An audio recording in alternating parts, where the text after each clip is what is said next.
पति पत्नी की एक अनोखी कहानी। मोहनलाल और आरती जी की शादी को अब 50 साल पूरे हो गए थे। उन दोनों की उम्र भी 75 से ऊपर निकल चुकी थी। दोनों ने अपनी पूरी जिंदगी एक दूसरे के साथ काफी हंसी खुशी से बिताई थी। दोनों बिल्कुल दो जिस्म एक जान बनकर जिए थे। सुख दुख के साथ साथ उन्होंने अपने अपने पर्सनल रहस्य भी एक दूसरे के साथ शेयर किए थे। हाँ, आरती जी ने केवल एक रहस्य मोहनलाल को कभी नहीं बताया। आरती जी ने अपने कबर्ड के सबसे ऊपर के खाने में एक जूतों का बॉक्स रखा करती थी, जिसे किसी को भी, यहाँ तक कि खुद उनके पति को भी छूने की मनाही थी। मनाही क्या थी? सख्त वार्निंग थी। आरती जी ने पति से कह रखा था कि समय आने पर वह उस बॉक्स का राज उन्हें जरूर बताएंगी। मोहनलाल को भी इस बात से कोई परहेज नहीं था। हंसते खेलते कई दशक बीत गए, उम्र ढल गई, शरीर कमजोर हो गए और कई बीमारियां हावी हो गई। आरती जी बीमारियों से जूझते जूझते हार मानने लगी। तब अपना आखिरी समय करीब है, ये जानकर उन्होंने मोहनलाल को अपने पास बुलाया और अपने जीवन का वो एकमात्र राज जो उनके कबर्ड में बंद था, उसको उसे परिचित करवाया। आरती जी ने अपने पति को उस बॉक्स को लाने के लिए कहा।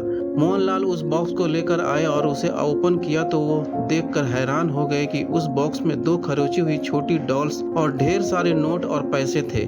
मोहनलाल ने आरती से उन डॉल्स के बारे में पूछा। आरती जी ने कहा, जब मेरी शादी होने वाली थी तब मेरी दादी ने मुझे समझाया था कि अगर अपनी शादी को लंबे समय तक चलाना चाहती हो तो एक दूसरे से जितनी हो सके आर्गुमेंट और शिकायतें कम हो, उसका ध्यान रखना। और उन्होंने उसके लिए मुझे ये डॉल्स का तरीका भी बताया था, जिसमें जब भी मुझे तुमसे कोई शिकायत हो तब एक डॉल को खरोच कर उसे संभाल कर रख लेना। आरती जी की बात सुनकर मोहनलाल की आंखें भीग गई, क्योंकि पिछले 50 सालों में आरती जी को उनसे सिर्फ 2 बार शिकायतें हुई। ये विचार ही उनके लिए काफी सुखद था। बाद में उन्होंने उन ढेर सारी 100 की नोटों के बारे में पूछा तो गिनती करने पर 1 लाख से भी ज्यादा की थी।